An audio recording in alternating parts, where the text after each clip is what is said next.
Student, आज से हम पढ़ेंगे मैट्रिक्स आव्यूह के प्रकार। इससे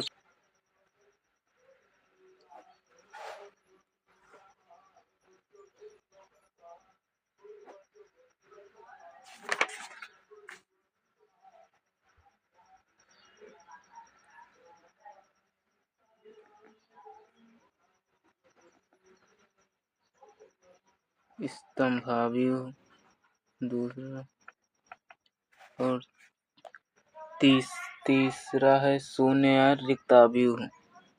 शून्य या रिक्त आव्यूह, समझे बच्चों। चौथा है ये पहला, दूसरा, ये तीसरा और चौथा है वर्ग आव्यूह, जिसे इंग्लिश में स्क्वायर मैट्रिक्स बोलते हैं। और पांचवा है विकर्ण आव्यूह, जिसे इंग्लिश में हम डायगोनल मैट्रिक्स बोलते हैं, विकर्ण आव्यूह। छठवां है अदिश आव्यूह, जिसे हम इंग्लिश में स्केलर मैट्रिक्स बोलते हैं, अदिश आव्यूह। और सातवां है इकाई आव्यूह है, जिसे हम मैट्रिक्स बोलते हैं। अब आव्यूहों की समानता,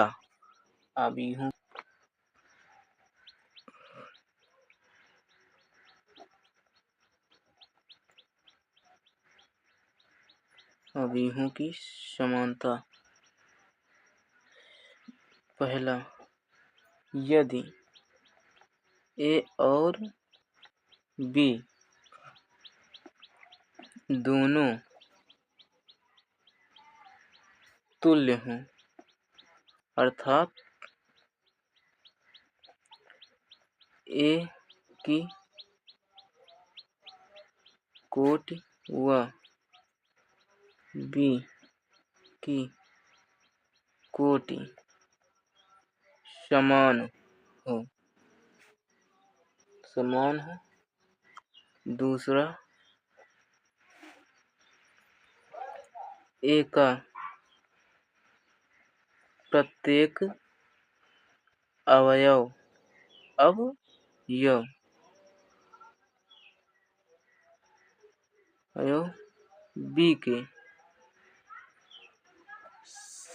बी के संगत अवयव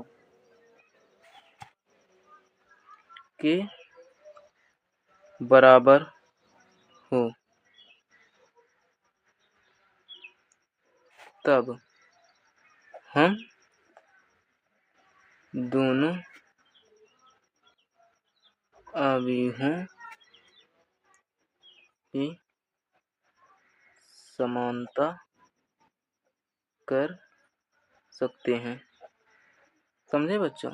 तो आज हमने पढ़ा आव्यूह के प्रकार। पहला पंक्ति आव्यूह, जिसे इंग्लिश में बोलते हैं मैट्रिक्स स्केलर मैट्रिक्स। इकाई आव्यूह आइडेंटिटी मैट्रिक्स। आव्यूहों की समानता, ए और बी दोनों तुल्य हैं, अर्थात ए की कोटि और बी की कोटि समान हो, और ए का प्रत्येक अवयव बी के संगत अवयव के बराबर, तो हम दोनों अवयवों की समानता कर सकते हैं।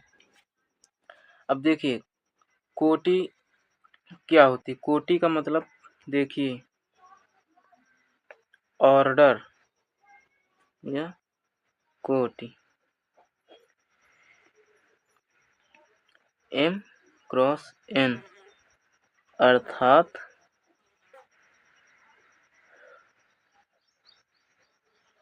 आव्यूह के पंक्ति का गुणनफल तथा स्तंभ के गुणनफल को कोटि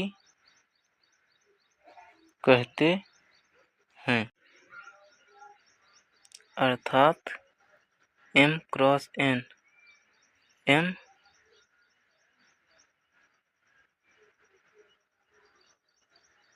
पंक्ति, n स्तंभ